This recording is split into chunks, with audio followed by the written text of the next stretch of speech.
He's traveled widely. Among the places he's traveled have been Hungary and other countries in Eastern Europe. And while there, he became interested in and an advocate for the Roma people. You may know them by their more pejorative nickname of the Gypsies. He has been speaking to us before. He spoke before on that topic, and I'm interested in hearing what he has to say about exclusion and embrace. Dick Otterness.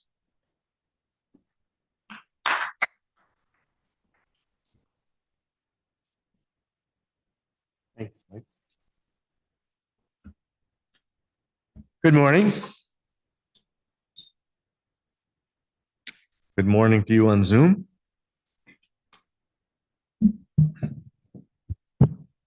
That works. On a cool evening,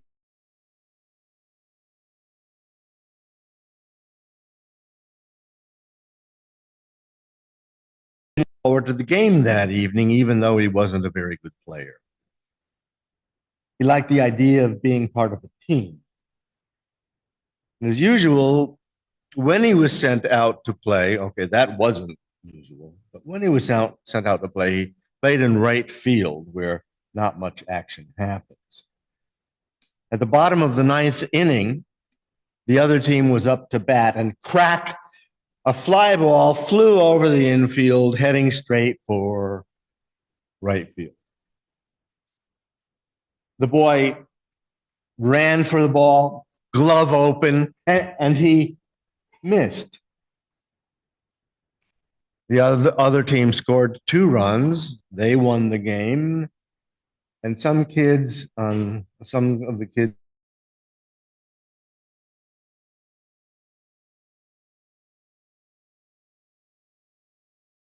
didn't say much of anything. Mike. Oh, okay. Thanks. When this boy went for his jacket at the end of the game, he picked it up and discovered it had been sliced many times with somebody's knife. And the jacket was ruined. Alone, the boy wanted to cry. And as some of you may have surmised, it's a true story, and I was the boy. I tell this story because it's about inclusion, exclusion. And I wonder if you have ever felt excluded, estranged, the recipient of someone else's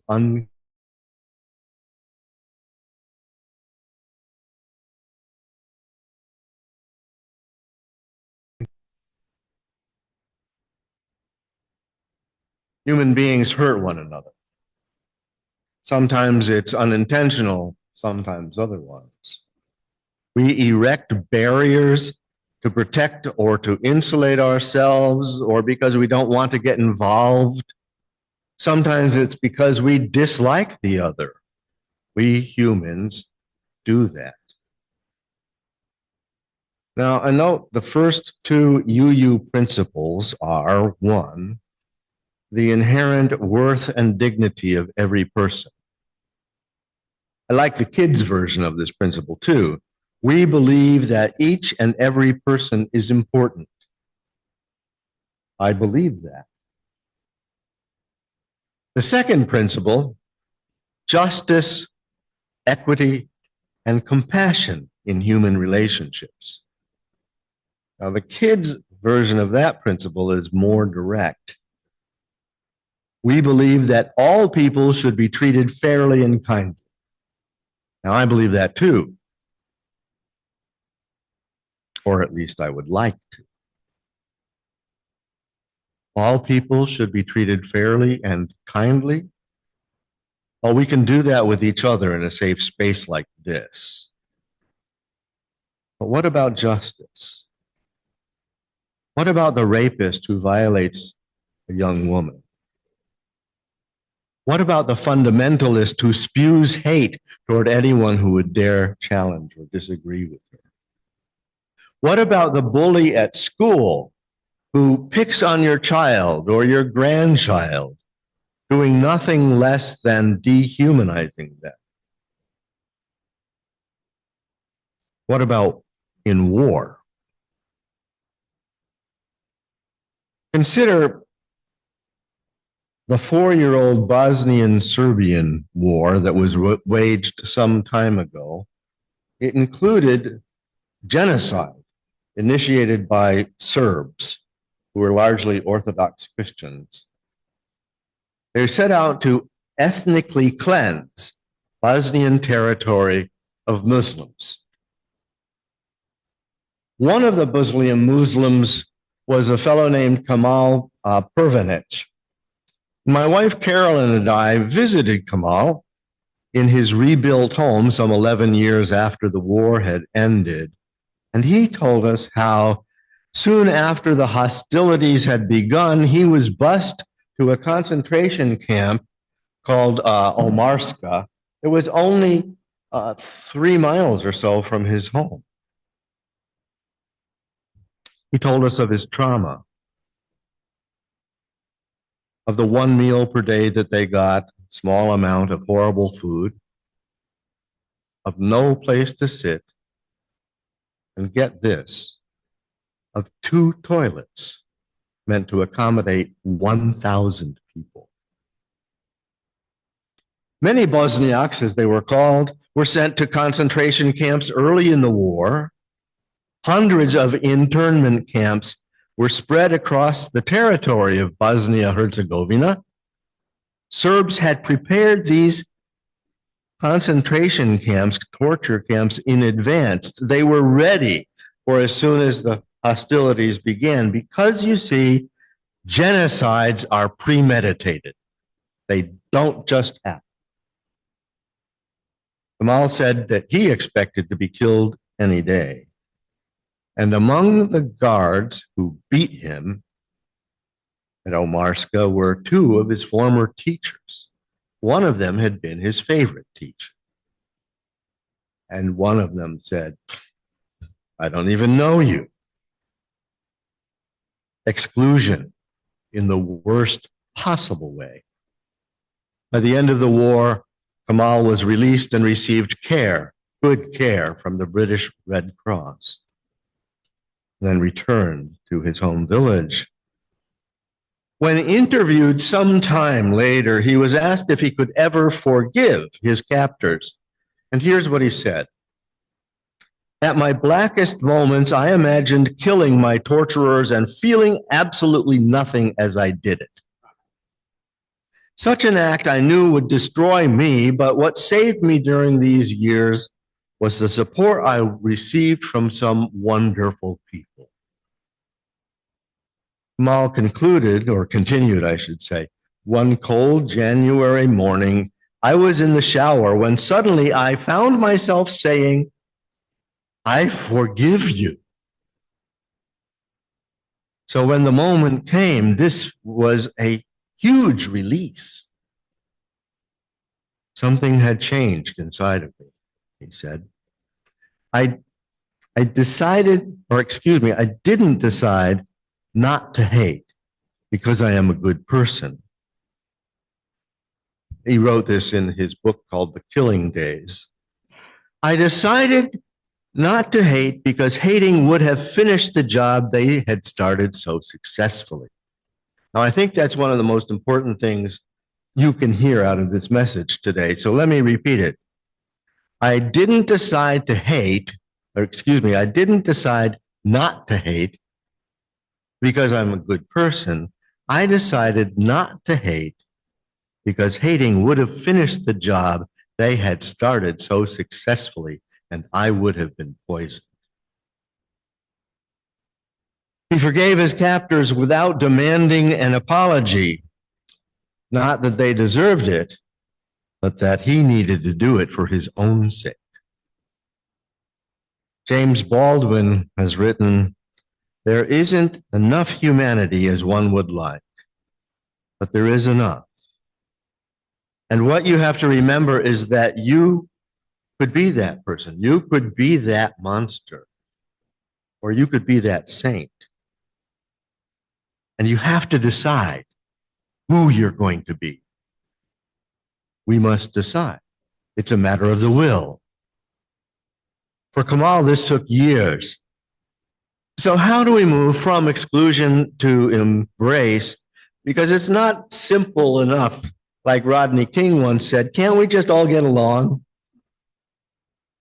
The Hebrew prophet Micah says that God requires of us three things: to do justice, to love mercy, and to walk humbly with your God. Justice, mercy, and humility. And those are framed with verbs. They're actions we take, not just ideas we hold. I believe this, that if we commit ourselves to justice, mercy, and humility, we will see each other much clearer, and we will see others more clearly as human beings. Diversity, equity, and inclusion in an American culture where powerful people are attempting to eliminate these, this is not justice. In a culture where revenge is often seen as acceptable by some, as a virtue, this is not mercy. And when too many folks, for example, there are many examples, but right-wing fundamentalists boast loudly about the rightness of their cause, especially when being right trumps doing the right thing, this is not walking humbly before a greater power than themselves. Now, just to be clear and transparent with you, I'm a progressive Christian, a Christian humanist, actually, and that sounds like an oxymoron, but it's a real thing. It's the opposite of so-called Christians who let politics shape their beliefs rather than the other way around. Yet, you can be a person of any faith or religious identity or none at all to appreciate what Micah has said that we all must do. So what did Kamal do over time? For one thing, he walked away from the people who wanted to hold on to their grudges, who didn't want to change. I heard them confront this group once. On the other hand, when he and his brother rebuilt their home after the war, the heart of this home was and remains a large common area, and on each of the two external walls there are long, comfortable benches. And in the middle of the room, there's a large table to accommodate groups of people. Hospitality, you see, not entertainment, but hospitality is a core value they have, as it is for me and probably for a number of you. He began providing hospitality to a diversity of people for conversation, a good number of times, and then for discussion about how to create a better world. And this happened. And he assumed, you may not all agree with this, but he assumed that structural change in society would evolve from these personal relationships rather than the other way around. And this is what happened. From developing relationships in his home to a community and a team of people, they reached out, this team, to local schools, both Muslim and Christian, Serbian Christians. They brought these ethnically segmented people together through creative and participatory involvement, working together, for example, in designing and performing at art festivals that they created, or with theater productions, for example. And I've believed that they found such joy in some of these activities that with satisfaction, they probably even did hug, embrace one another sometimes. It doesn't come easily for all of us. The goal was to create a new informal community. as a way of fostering peace between those who might otherwise grow up to be estranged ethnically and religiously. While this movement has become so successful that it has spread throughout the region of the former Bosnia and Herzegovina, it has challenged and sometimes changed local attitudes, although certainly not also without resistance, of course.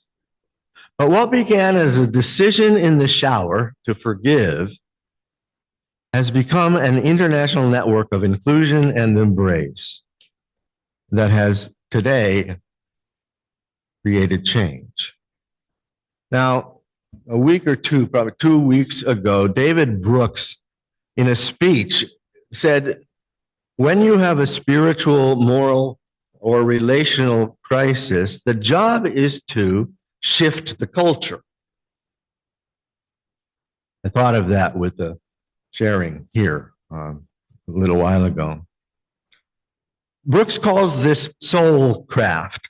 He said, social change is about shifting of the heart.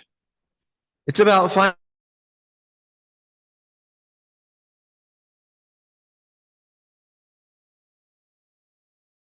with the story about the horrible, miserable evening I had at the Little League game. It affected me deeply at that moment, of course, but in some way it has stayed with me through life, raising the question, shall I live with bitterness and resentment, or shall I risk the possibility of being hurt or misunderstood in my quest for reconciliation, knowing that while I cannot necessarily control others or their reactions or reactions, I can decide who I am in this quest. Again, as David Brooks put it, and I love this, he said, I can either be broken or I can